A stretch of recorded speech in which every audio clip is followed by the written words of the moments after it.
Halo, assalamualaikum warahmatullahi wabarakatuh. Selamat siang semuanya. Kali ini saya ingin membuat video untuk UAS mata kuliah PKN. Pertama-tama saya ingin memperkenalkan diri saya dulu. Nama saya Renaldi. Saya berasal dari Lombok. Di video ini saya ingin menceritakan perjalanan dan proses saya ke Jepang sebagai PMI. Jadi ke Jepang itu bukan hanya soal kerja, tapi juga tentang proses, mental, dan nilai hidup. Banyak orang berpikir kalau mau ke Jepang cukup sediakan uang, masuk LPK, belajar bahasa, lalu berangkat. Padahal kenyataannya tidak dong. Banyak hal lain yang harus dipersiapkan. Contohnya pertama, niat dan mental yang kuat. Jadi, sebelum berangkat ke Jepang, hal pertama yang harus disiapkan adalah niat. Tanya ke dirimu sendiri, kenapa kamu mau ke Jepang?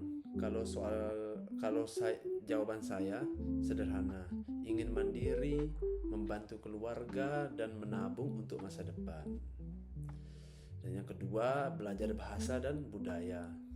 Setelah masuk LPK, di sana juga kita belajar bahasa Jepang dan memahami budaya kerja Jepang. Jadi bahasa itu menurut saya bukan cuma alat komunikasi, tapi juga bentuk rasa hormat. Dan yang ketiga, persiapan fisik dan kedisiplinan. Persiapan fisik. Kerja di Jepang itu menuntut fisik yang kuat dan disiplin yang tinggi. Jadi harus mulai membiasakan bangun pagi. Kalau mau berangkat kerja harus tepat waktu. Pas sedang kerja harus bertanggung jawab dengan pekerjaan. Contohnya saya awal-awal kerja di Jepang itu jujur kaget banget. Jadi semuanya itu serba cepat. Ada di Jepang namanya itu Jikangengsu. Artinya itu tepat waktu itu wajib. Jadi setiap pagi pas masuk kerja selalu dengar Ohayo gozaimasu, Ohayo gozaimasu.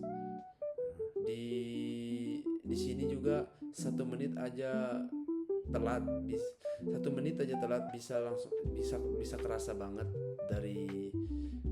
Dari sana saya belajar tentang tanggung jawab dan disiplin. Dan lagi pula kita di sini bawa nama Indonesia. Kalau kerja rajin, orang Jepang bakal bilang Indonesia jing wa majime desu ne. Nah, artinya itu kayak orang Indonesia rajinnya gitu. Jadi kalimat sesederhana itu bikin kita bangga gitu, karena satu orang bisa jadi wajah bangsa Indonesia di sini gitu. Yang keempat, persiapan administrasi dan tanggung jawab. Selain LPK tadi,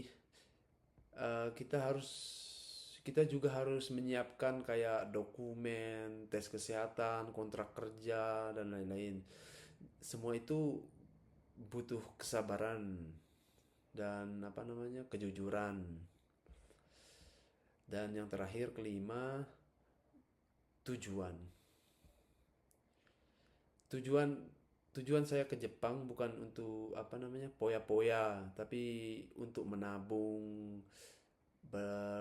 belajar hidup mandiri, sama memperbaiki ekonomi keluarga. Dan penutup, intinya ke Jepang bukan cuma soal LPK dan visa, tapi mental, sikap, dan nilai hidup. Sebagai orang Indonesia, kemanapun kita pergi, Pancasila tetap menjadi pegangan. Dan untuk yang mau untuk teman-teman yang mau berangkat ke Jepang dan masih proses, tetap semangat. Karena proses tidak akan mengkhianati hasil, bro. Arigatou gozaimasu. Terima kasih.